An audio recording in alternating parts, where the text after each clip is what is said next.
A tenancy is an agreement between a landlord and a tenant.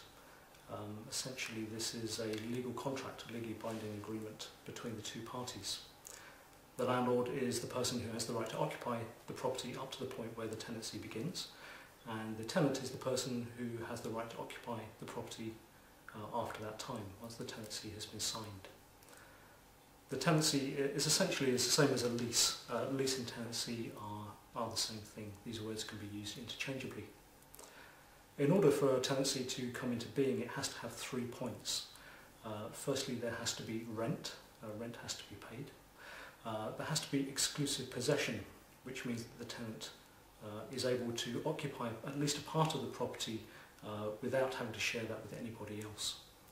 And thirdly, there has to be a period of time. There has to be a stipulation as to how long the tenant can occupy that property.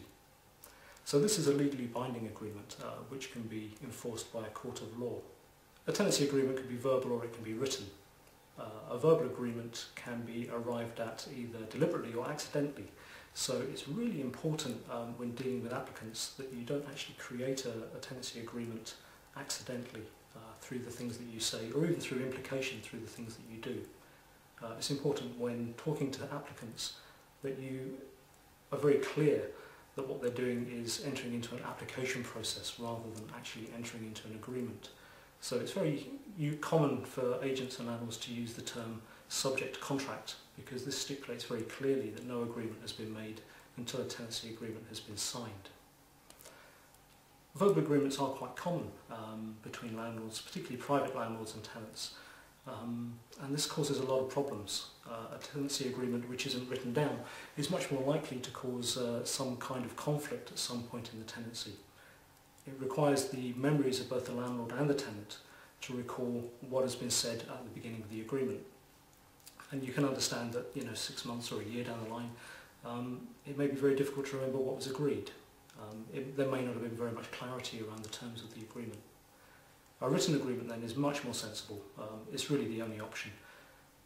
In this case, you would have everything written down in a fully signed, fully documented agreement, and the responsibilities and the rights of each party are very clearly recorded. So this has two benefits. Firstly, you'll be able to see exactly what it is that's required of you, which means that there's much less chance of actually getting into a situation of conflict. And secondly, if a conflict does arise, then it's much easier to get a court to adjudicate correctly on what has gone wrong. Without a written document, it's very difficult for the court to understand exactly who is in the wrong.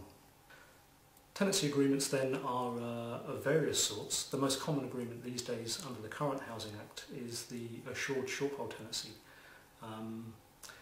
This agreement is much safer for landlords than previous types of agreement, and it does ensure that a landlord can actually get access to their property. They can repossess the property at some point in time. Previous forms of agreement didn't necessarily guarantee this, and it was quite difficult to remove difficult tenants. The other advantage of the assured short-hold tenancy is that you can increase rents with a period of time so that your rent stays in line with current market values. There are times when you may not be able to actually produce an assured short-hold tenancy. There are exceptions to this. The three most notable ones being where a deed is required. So if the lease is going to be for more than 3 years, you would need to create a deed rather than a tenancy. This is a very specialised document which has to be signed, sealed and delivered in a different way to a normal tenancy agreement. The other exception would be a company let, where you're not dealing with an individual but with a company, and it's impossible to form an assured short-hold tenancy with a company. So under this circumstance you would have to use a different kind of agreement. The third option would be where you're unable to provide the tenant with exclusive possession. This might be where you're renting a room in your own house and you have shared facilities with the tenant. In this case you would have to have a license agreement rather than a short-hold tenancy.